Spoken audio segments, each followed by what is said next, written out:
The fork stopped midair, suspended in a moment that would later feel prophetic. Leonard Kalin sat at his usual corner table in Riva Alta, where amber light caught the rim of his wine glass and transformed it into liquid gold. The restaurant hummed with carefully orchestrated wealth, low conversations, crystal clinking against porcelain, linen napkins whispering against expensive fabric. His lieutenants flanked him like sculptures of obedience, discussing shipment routes in voices that never rose above murmurs. Then the door opened, and cold mountain air swept through the entrance like an uninvited ghost. The hostess moved to intercept, her practiced smile already forming, but something made her hesitate. A child stood in the doorway, small enough that the brass handle seemed enormous in comparison, yet possessing a stillness that contradicted her size. Nela Calveni walked forward with the precision of someone following an invisible line. Her dress was clean but worn thin at the seams, her shoes scuffed at the toes from long walks on concrete. Every head turned as she passed, conversations fracturing mid-sentence, because children did not enter Riva Alta alone. The servers exchanged glances, but made no move to stop her. Something in her trajectory suggested interference would be futile. She navigated between tables without touching a single chair, her gaze locked on the corner where power consolidated itself. Lenor's lieutenants straightened in their seats, hands moving toward concealed weapons with practiced subtlety. But he raised one finger in a gesture so slight it might have been mistaken for adjusting his cuff. The movement froze every protective instinct in the room, creating a pocket of stillness that expanded outward. The child reached his table and stopped, her small hand extending to grip the fabric of his shirt just above his heart. Her fingers closed on the expensive material with surprising strength, wrinkling Italian silk that cost more than most people earned in a month. She tilted her head back to meet his eyes, and in that gaze Leonard saw something he rarely encountered: absolute conviction without fear. The restaurant held its collective breath, waiting for his response to this unprecedented violation of space and protocol. Tasting forks remained suspended, wine glasses halfway to lips, as if the entire room had been caught in amber. "Your bodyguard beat my mom," she said, her voice clear and steady despite the tremor in her hand. "She won't go home." 4 words that carried the weight of accusation and plea simultaneously, delivered with the simplicity of someone too young to understand the danger of truth. The silence that followed pressed against eardrums like a physical force, heavy enough to crack the carefully maintained veneer of civilized dining. Leonard studied her face with the same attention he gave to contracts worth millions. He noted the faint shadows beneath her eyes that spoke of sleepless nights, the set of her jaw that revealed genetic stubbornness. This was not a child prone to dramatics or lies. This was survival manifesting as courage because no other option remained.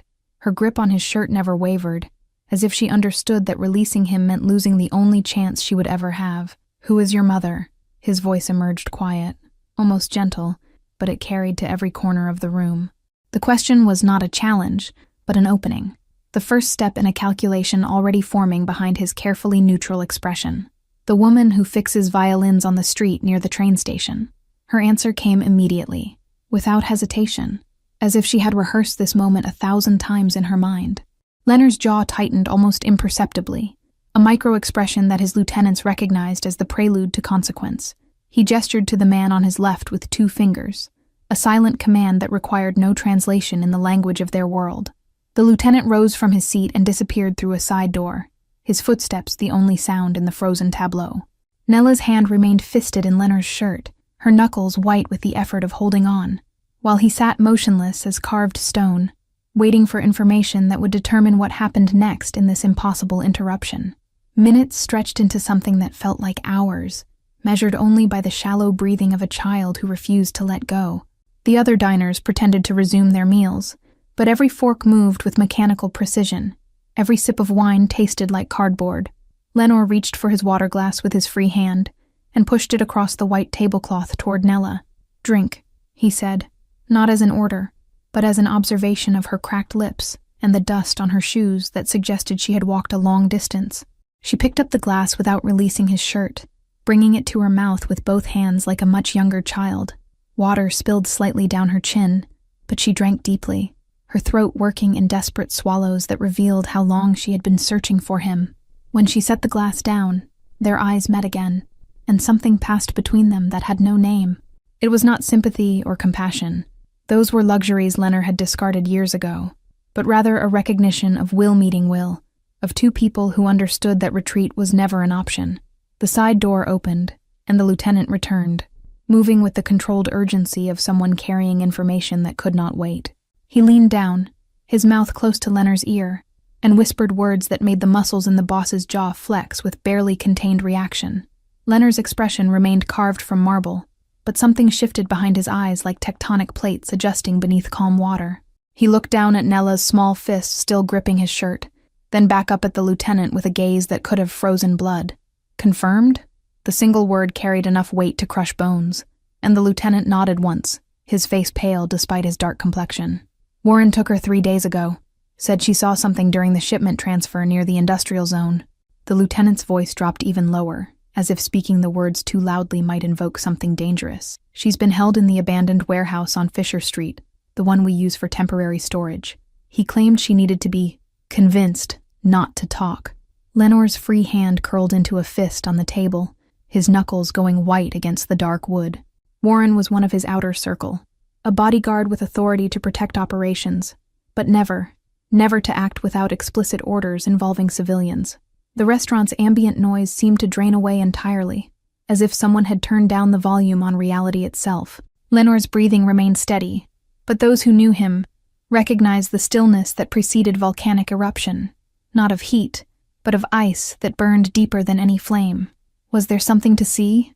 His question came soft as silk and sharp as a razor's edge, each word precisely enunciated. The lieutenant shook his head quickly, fear making his movements jerky despite his training. No, sir. Warren was conducting personal business on company time, trying to shake down the luthier shops for protection money without authorization. He used my name.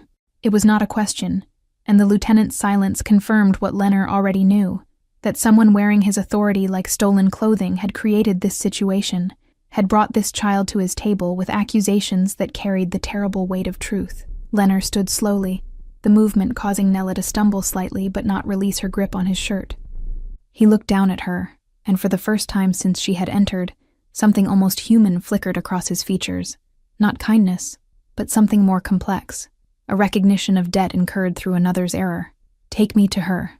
Nella's voice came small but firm, and Leonard realized she had not just come to accuse but to lead, to ensure that words translated into action. He nodded once, a gesture that sent ripples of shock through every observer in the room. Leonard Kalin did not follow children, did not allow anyone to dictate his movements. Yet here he was, allowing this small hand to guide him toward the door like a compass pointing toward something he could no longer avoid. The night air hit them like a wall of ice as they stepped outside Riva Alta, the contrast with the restaurant's warmth sharp enough to steal breath. Nella finally released Lenor's shirt, but she stayed close to his side, her small frame casting almost no shadow beneath the amber streetlights. 2 black cars materialized at the curb, as if summoned by thought alone, their engines purring with expensive precision.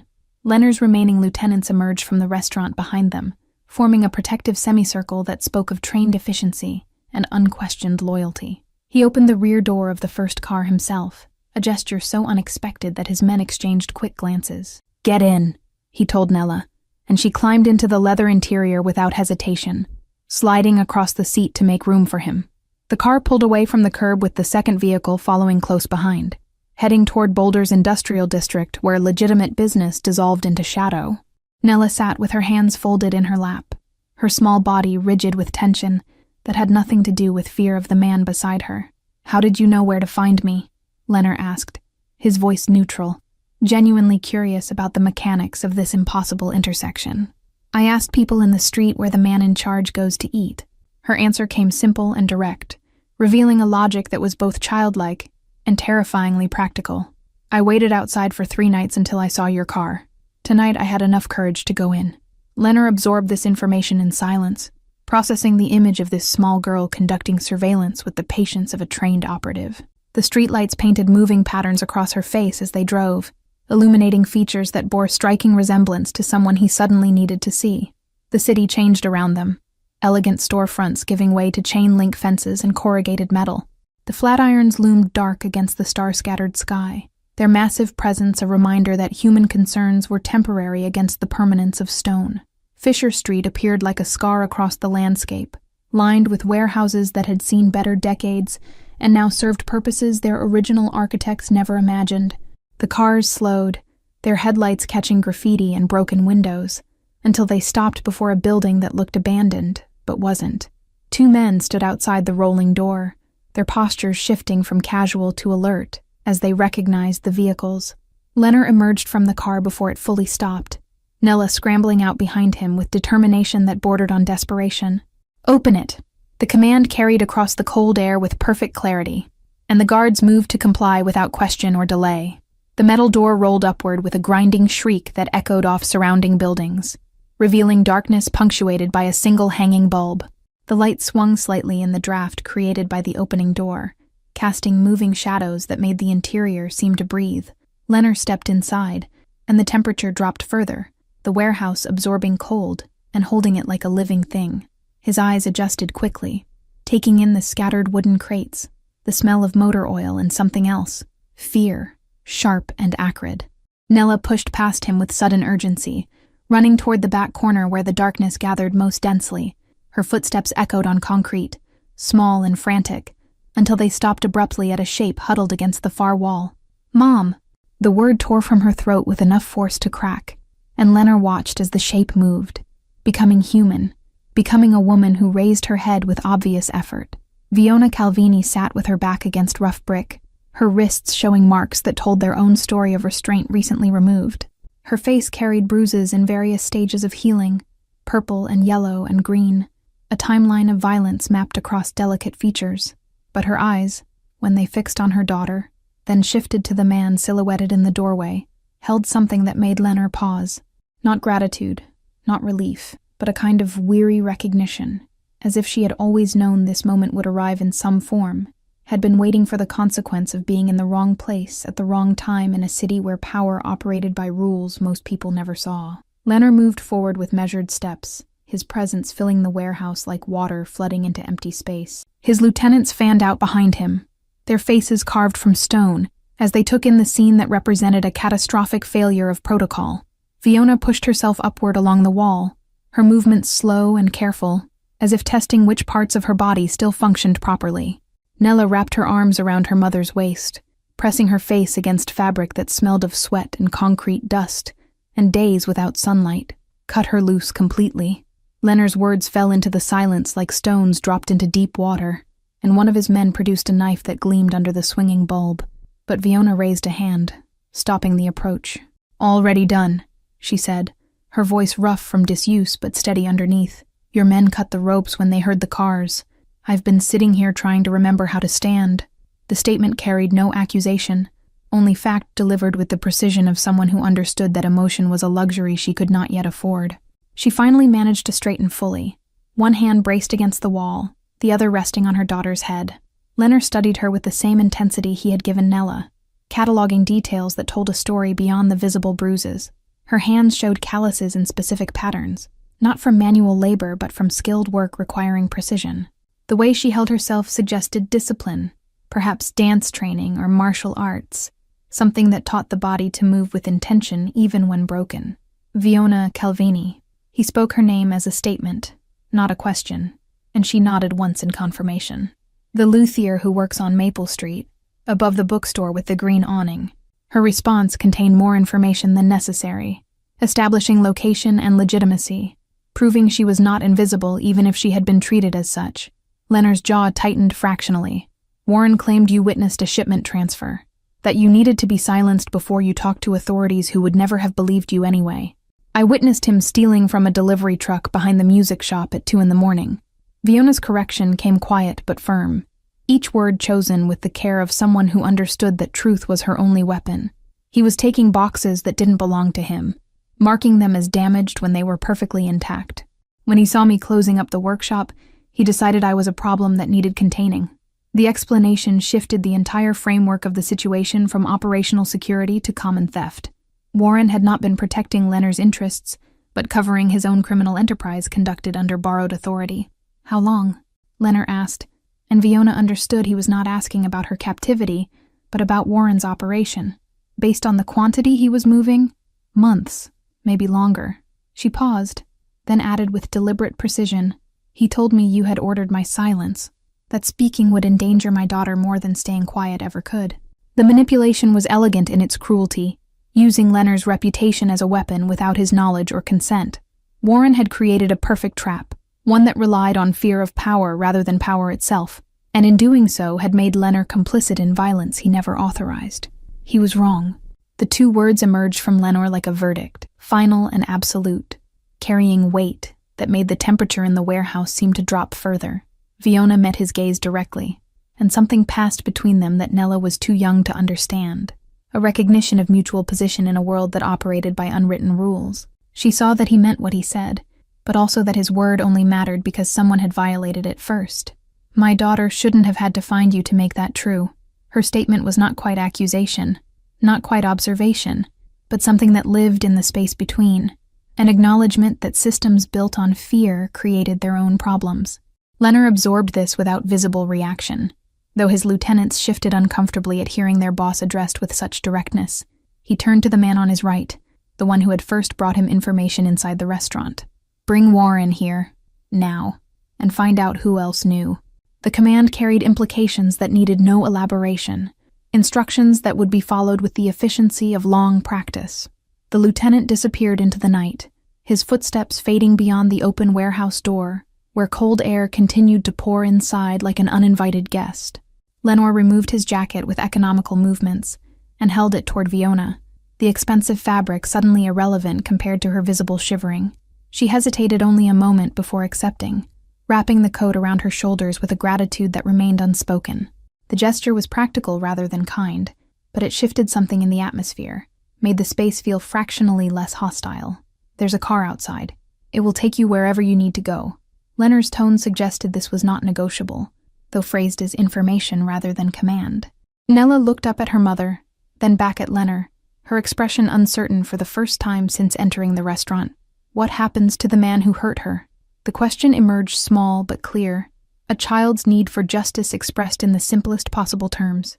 Leonard crouched down, bringing himself to eye level with her, a movement that caused visible tension in his remaining guards. He will answer for what he did, but you don't need to see that.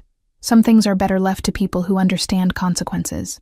His words carried no threat, no promise of violence, yet they communicated certainty that Nella seemed to accept. She nodded slowly, then took her mother's hand with both of hers, holding on as if afraid Fiona might disappear again. Fiona's gaze remained on Lenor's face, searching for something beneath the careful neutrality. Will answering include why he thought he could use your name as permission? Or is this just about theft? The question demonstrated an understanding of organizational structure that surprised him, suggesting she saw more than most civilians ever did. Lenor rose to his full height, considering how much truth to offer someone who had already paid too high a price for accidental knowledge. It includes everything. His answer was economical but complete, a commitment to comprehensive correction rather than surface resolution. Warren's actions suggest a rot that goes deeper than one man's greed. That rot ends tonight, along with anyone who helped it spread. Fiona studied him with an expression that might have been respect, or might have been calculation, perhaps both. And tomorrow, when word spreads that a luthier brought the man in charge to his knees with a child's accusation? The observation was sharp enough to draw blood, pointing to a vulnerability Leonard had not fully considered in the moment of Nella's arrival. His reputation was built on invulnerability, on the illusion that nothing touched him without permission. Yet here stood evidence that a 7-year-old had breached every defense he possessed. Tomorrow people will know that my word means something beyond fear. He spoke with conviction that felt true, even as he invented it, turning potential weakness into statement of principle. That there are lines even I don't permit crossing, and that includes violence against those who pose no actual threat. One of his lieutenants made a soft sound that might have been surprise or disagreement, quickly stifled.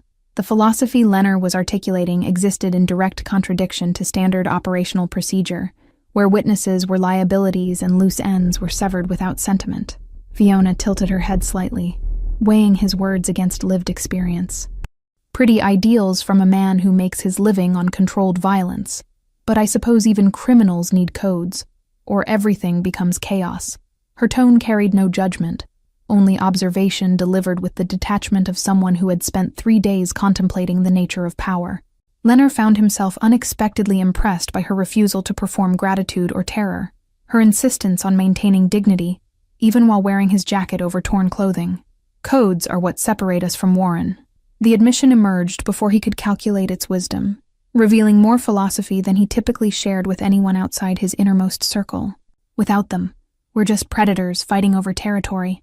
With them, we're something closer to governance, even if the law refuses to acknowledge it.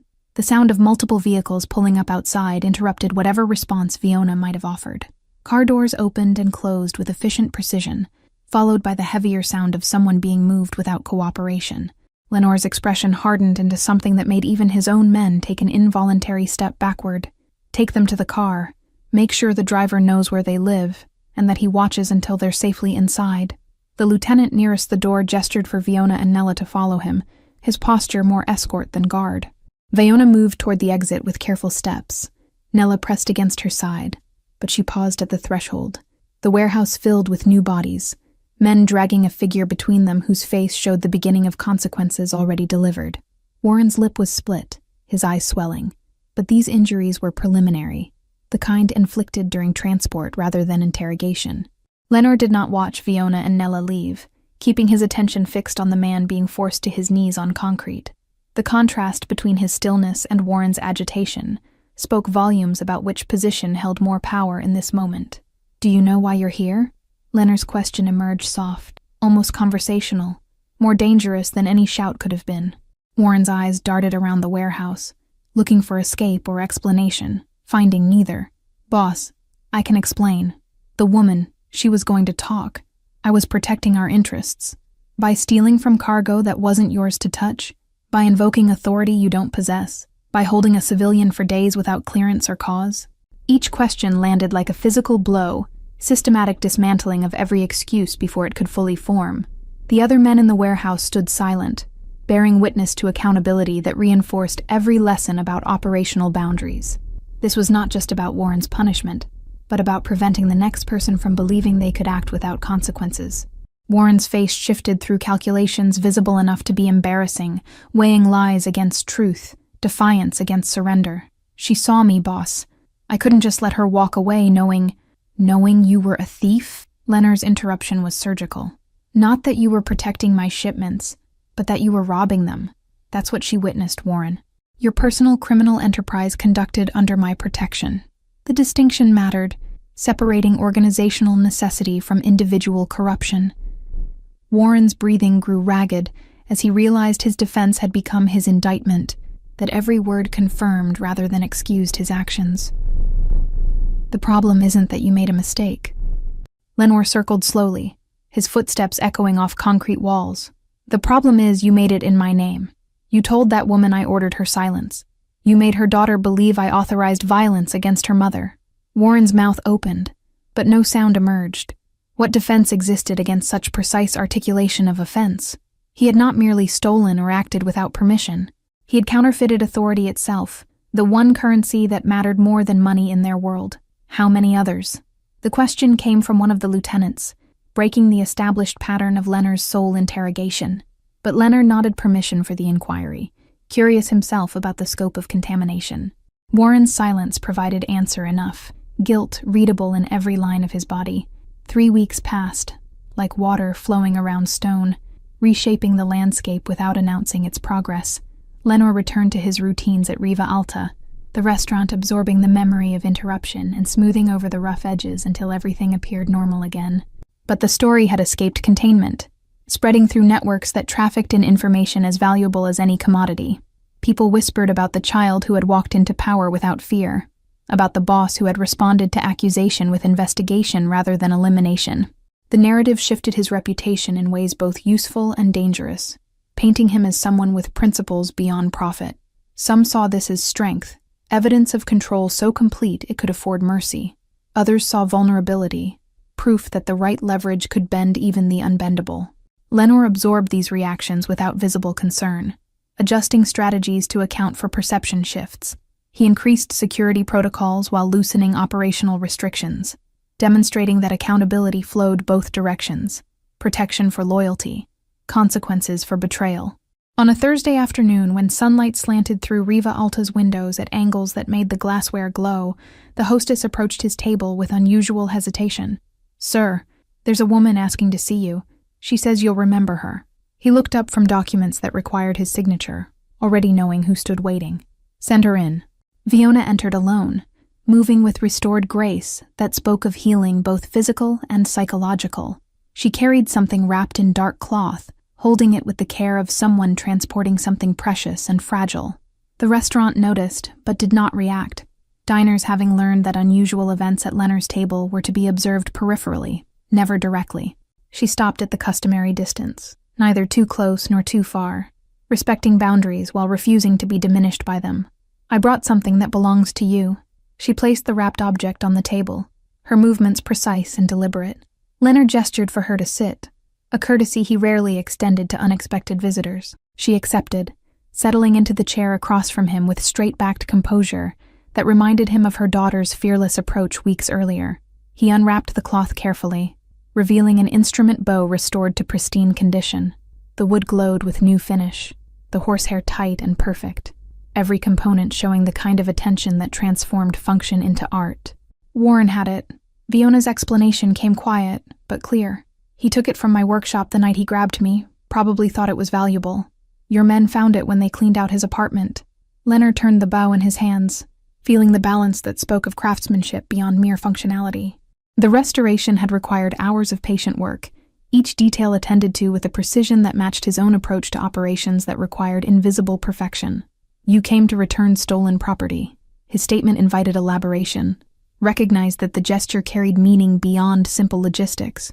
Fiona met his gaze without flinching, her green eyes steady in the afternoon light. I came to see if the man who ordered my release is the same one who built the system that allowed my capture. The accusation landed softly but unmistakably, a philosophical challenge wrapped in practical observation. She was testing whether his intervention had been aberration or principle, whether she owed gratitude or merely acknowledged a temporary alignment of interests. They're the same man. Lenore set the bow down carefully, giving the admission weight through deliberate placement. But only one of them makes decisions. The other just exists in the space those decisions create.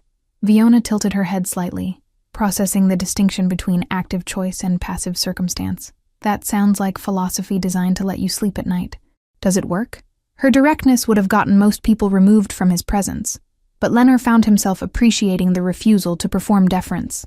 She spoke to him as an equal in conversation, if not in power, treating their interaction as negotiation rather than supplication. Some nights better than others. The honesty surprised him even as he spoke it, revealing more than strategic calculation suggested was wise. The night your daughter walked into this restaurant, I slept worse than I had in years. Not from guilt, but from understanding how close the system came to permanent failure. Fiona absorbed this with an expression that suggested she was cataloging information for later analysis. Warren's gone. Your men won't say where, but absence speaks loudly enough. How many others disappeared with him? The question demonstrated awareness of organizational cleaning that extended beyond individual punishment. She understood that corruption metastasized, required excision of surrounding tissue to prevent recurrence, and wanted to know the scope of consequences her survival had triggered. 4 more. Leonard's answer came without hesitation, a number she deserved to know given that her witnessing had initiated the purge. 3 who knew and said nothing. 1 who actively helped Warren move stolen goods through false documentation. Fiona's hands tightened slightly on the table edge, the only visible reaction to confirmation that 5 lives had ended because she had been in the wrong place at the wrong time. That's a high price for watching someone steal boxes in an alley. The price wasn't for watching. Leonard leaned forward fractionally, his voice dropping to a register meant only for her. It was for the lie Warren told after. He made you a symbol of something I can't permit, the belief that my authority can be borrowed without consequence. The explanation reframed her captivity as symptom rather than cause, transformed her from victim into catalyst for correction that would have eventually become necessary regardless. Fiona seemed to understand this, her expression shifting from defensive to contemplative. So I should feel grateful that my suffering served a greater purpose in your organizational structure? The edge in her voice was sharp enough to draw blood, but it lacked the heat of genuine anger. This was testing boundaries, probing to see where his justification ended and her autonomy began. Leonard sat back, recognizing the trap implicit in any answer that suggested she owed him anything. You should feel whatever you feel. Gratitude isn't currency I trade in. You survived something you shouldn't have faced, and your daughter was brave enough to find me when courage mattered more than caution. The acknowledgement of Nella shifted something in Fiona's posture, softening the defensive tension that had kept her spine rigid. She hasn't stopped talking about you. Asks every day if the man from the restaurant is making sure we're safe. The revelation carried implications Lenner immediately recognized. A 7-year-old's attachment to someone who represented protection could become liability or leverage depending on who learned of it. Is she right to ask? Do you feel safe? Fiona considered the question with visible seriousness, weighing lived experience against recent interventions. Your men watch our building. Not obviously, but I notice patterns. The same cars at different times, faces that appear too frequently to be coincidence. So yes, safer than before. But safety provided by the same power that endangered me feels precarious. Her analysis was uncomfortably accurate, pointing to the fundamental paradox of his protection, that it was simultaneously shield and potential weapon. Lenore respected her refusal to pretend comfort where calculation existed, her insistence on naming the dynamics most people preferred to ignore. The afternoon light shifted as clouds moved across the sun, painting the restaurant interior in alternating brightness and shadow. A server approached with fresh water, reading the tension at the table with trained precision, retreating without offering menus or interruption. The moment stretched between them, filled with unspoken negotiations about trust and terms. Lenore noticed details he had missed during their first encounter in the warehouse, the silver chain at her neck disappearing beneath her collar, the precise way she held her hands when not actively gesturing, suggesting control born from years of detailed work. Her profession had shaped her the way his had shaped him, creating discipline that manifested differently, but derived from the same source, understanding that small mistakes carried large consequences. Your daughter mentioned you play violin yourself. The observation was calculated to shift conversation away from philosophy toward something more concrete and less fraught with implicit accusation, that you were teaching her before everything happened. Precarious is honest. He picked up the bow again, running his thumb along the perfectly restored curve. Most safety is. The difference is whether you know who holds the strings or pretend they don't exist. Fiona watched his handling of the instrument with professional interest, noting his care despite obvious unfamiliarity with its purpose. You're not a musician. Why does that matter to you? Because you made it matter by bringing it here. Lenore set the bow down with finality. Everything that crosses this table carries meaning. You chose this as your message. Craftsmanship restored from damage. I'm curious what you want me to understand from it. Fiona's lips curved into something that wasn't quite a smile, but suggested appreciation for his reading of subtext. I want you to understand that broken things can be fixed if someone with the right skills decides they're worth saving. Not as they were, but as something that works again. The metaphor was transparent enough to be deliberate. She was speaking about herself, about systems, about the possibility of repair without erasure of damage. Lenore absorbed the message, recognizing both its wisdom and its implicit challenge to his usual methods of problem resolution. I don't fix things. His response came flat and definitive. I replace them or remove them. Fixing requires patience I've never cultivated and faith in transformation I've never possessed. Fiona leaned forward slightly, her intensity matching his in different frequency. Then maybe you should learn, because your replacement solution almost killed someone whose only crime was closing up her workshop at the wrong hour. The accusation was fair enough that Lenner couldn't deflect it, so he absorbed it instead, letting the weight settle into calculations about how he structured authority and accountability. She was right. His system optimized for efficiency over precision, for elimination over rehabilitation. If I wanted to learn, he said carefully, testing words before committing to them, where would someone teach that particular skill, metaphorically speaking? Fiona studied him for a long moment, searching for mockery or manipulation, apparently finding neither. I opened a new workshop, near the river, past the old mill on Arapahoe. I restore instruments that most people think are beyond saving. Water damage, fire damage, decades of neglect. The information was offered casually, but Lenner recognized the invitation hidden within practical details. She was telling him where to find her, establishing that his presence would be interpreted as genuine interest, rather than surveillance or threat. Instruments. He repeated the word as if testing its weight, not metaphors for organizational reform, actual violins and cellos and things with strings. Her laugh emerged unexpected and genuine, brightening her features in a way that reminded him she was younger than the past weeks had made her seem. Actual instruments. though I won't stop you from drawing whatever philosophical conclusions you need while watching wood grain get sanded." The moment felt oddly normal, two people discussing craft and location, as if their introduction hadn't involved kidnapping and accusation. Leonard found himself uncertain how to navigate conversation that didn't involve negotiation or threat, this strange territory where words served no purpose beyond communication. "Your daughter." He shifted topics to ground that felt more familiar. "She goes to school near there? The elementary on Baseline?" Fiona's expression sharpened immediately, maternal protection activating at the mention of Nella, in context of his knowledge. "She does.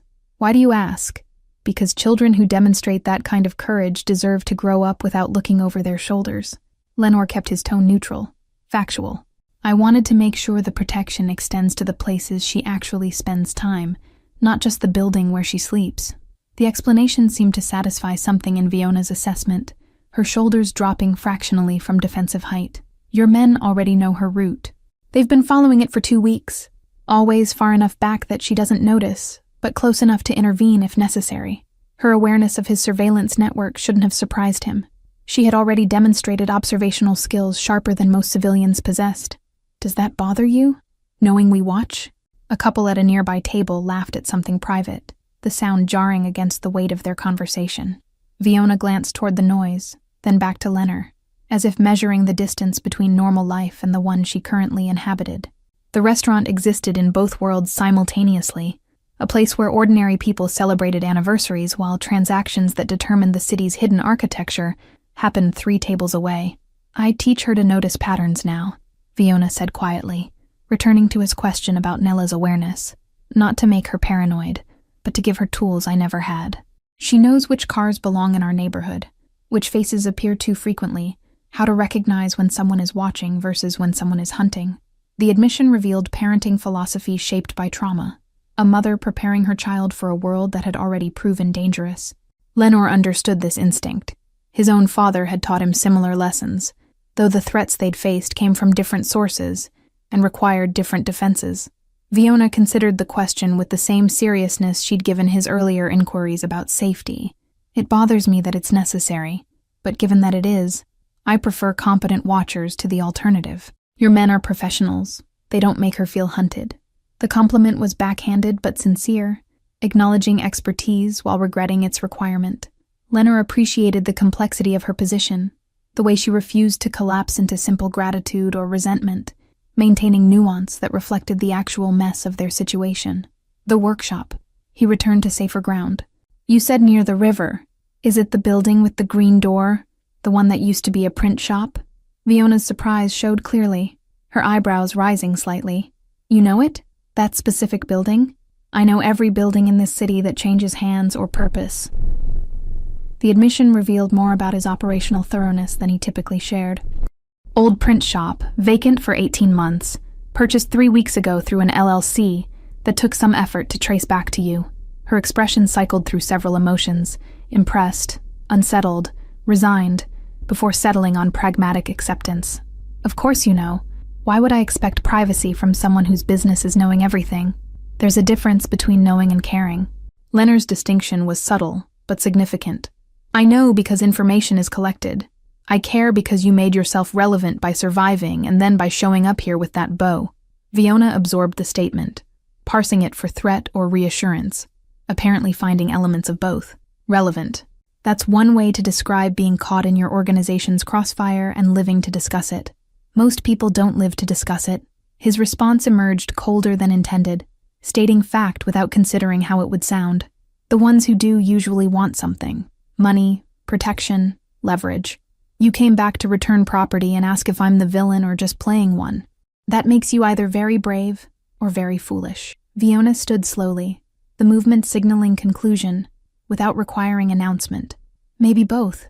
Bravery and foolishness look similar when you're the one taking the risk. But I came for another reason too, when I wasn't sure I'd have the courage to voice. Leonard remained seated, giving her the positional advantage of height, curious where this conversation would ultimately land. "Say it then. You've earned the right to speak freely at this table." She took a breath, steadying herself for words that clearly carried weight. "I wanted to see if you were someone who could learn from mistakes, or just someone who punished them. Because Nella asks about you, and I need to know whether to encourage that interest or crush it for her protection." The statement hit harder than accusations or demands would have, pointing to a responsibility Leonard had never asked for, but couldn't deny accepting. "I don't know how to be someone a child should admire. That's not a skill my life has required developing." Fiona's smile carried sadness mixed with something that might have been understanding. "Neither did I, until I had one. But here's what I've learned. Children don't need perfection. They need honesty about imperfection, and evidence that adults can grow. You did that, even if you didn't mean to." She picked up the bow from the table, but instead of taking it, she held it out to him. "Keep this. Not as payment or symbol or anything transactional. Keep it because instruments need to be used or they forget their purpose. If you ever want to understand fixing instead of replacing, bring it to the workshop. I'll show you how restoration works." Leonard took the bow, feeling its weight settle into his palm with unexpected rightness. "This feels like a test I don't know how to pass." "It's an invitation, not a test," Fiona corrected gently. "Tests have right answers. Invitations just require showing up and being willing to learn something you didn't know before." She turned to leave, but paused after 2 steps, looking back over her shoulder with an expression that was hard to read. "Thank you for releasing her, for believing Nella when belief mattered, for whatever version of justice you delivered that I'll never see details of. Those things matter, even if they don't erase what came before." Leonard nodded once, accepting the gratitude without diminishing it with false modesty or philosophical deflection. "Your daughter is remarkable. Whatever you're teaching her about courage and timing, don't stop." Fiona's departure left silence in her wake, the restaurant's ambient noise flowing back in to fill the space she had occupied. Leonard sat with the bow across his lap, running his fingers along wood that had been destroyed and remade into something functional and beautiful. 3 months passed with the patient inevitability of seasons changing in the mountains. Autumn painted the flatirons in shades of rust and gold, the aspen trees transforming hillsides into cascading color that tourists photographed and locals appreciated with quieter reverence. Lenor's routines continued with their established precision. Meetings at Riva Alta, negotiations in offices where expensive art disguised the nature of transactions, the endless maintenance of empire built on control and calculation. But something had shifted in the foundation, a hairline fracture that didn't weaken the structure, but changed how light moved through it. His lieutenants noticed the change without commenting directly, their observations manifesting in careful questions about priorities and strategic direction. They watched him deflect a confrontation that would normally have escalated to violence, choosing negotiation instead, and wondered if the boss was losing his edge or discovering something sharper. The organization adapted around his subtle transformation, uncertain whether to be concerned or impressed. The bow in his car became a subject of silent speculation among those who drove with him or waited outside meetings. No one asked its significance, because asking would acknowledge they'd noticed, and noticing meant caring about something beyond operational efficiency. But the object accumulated meaning through repetition, becoming a symbol whose interpretation varied depending on who observed it and what they needed to believe about the man who kept it there. Nayla saw him twice more during those months, brief encounters when he arrived at the workshop while she was present. She greeted him with the easy familiarity of someone who had no framework for appropriate distance, asking about his day with genuine interest that assumed his world operated by normal rules. He answered her questions with care, editing reality into something a child could comprehend without nightmares. He drove past the workshop twice before finally parking across the street on a Tuesday afternoon, when rain threatened but hadn't yet arrived. The green door looked freshly painted, a brass sign beside it reading Calvini Restoration, in elegant script that suggested permanence rather than temporary venture. Through the window he could see Fiona bent over a workbench, her concentration absolute as she attended to an instrument spread across padding. The scene looked impossibly peaceful, removed from the violence and calculation that comprised his daily existence. He sat in the car for 17 minutes, the bow resting on the passenger seat beside him, while he wrestled with the unfamiliar sensation of uncertainty. This wasn't negotiation or confrontation. It was something that required vulnerability he had spent decades eliminating from his operational capacity. Finally, he picked up the bow and crossed the street, the bell above the door announcing his entrance with a cheerful brightness that seemed incongruous. Fiona looked up, surprise flickering across her features, before settling into something more complex. Welcome mixed with wariness, curiosity tempered by caution. "I brought it," he said, holding up the bow as if evidence was required. "I don't know what I'm supposed to learn, but I'm here to try." Fiona set down her tools and stood, wiping her hands on her apron with methodical care. "Then we'll start with the basics.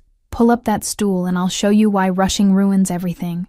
Why patience is the only tool that actually matters, and how sometimes the best repair is barely visible." Lenore settled onto the wooden stool, feeling absurdly out of place in his tailored suit, among sawdust and instrument cases.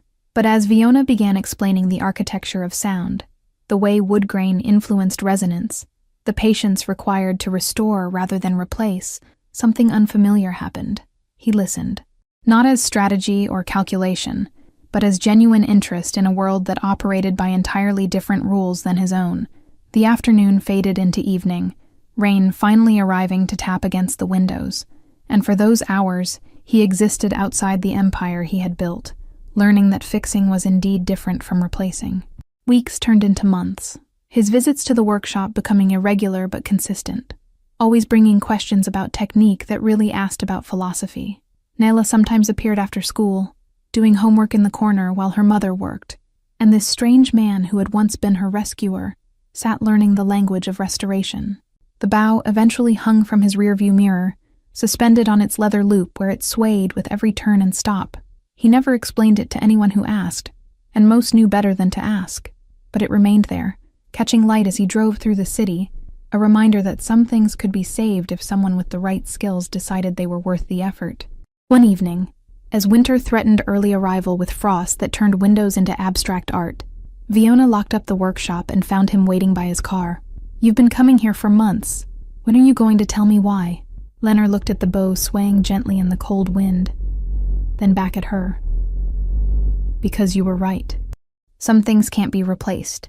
They have to be fixed, or they're lost forever. I'm trying to figure out which category I fall into before it's too late to matter." Fiona stepped closer, her breath visible in the freezing air. "You're not an instrument, Lenore. You're a person, and people get to choose whether they want to change, every single day, with every single decision. You showing up here? That's choosing." The simplicity of her statement cut through layers of complexity he had used to justify decades of calculated action.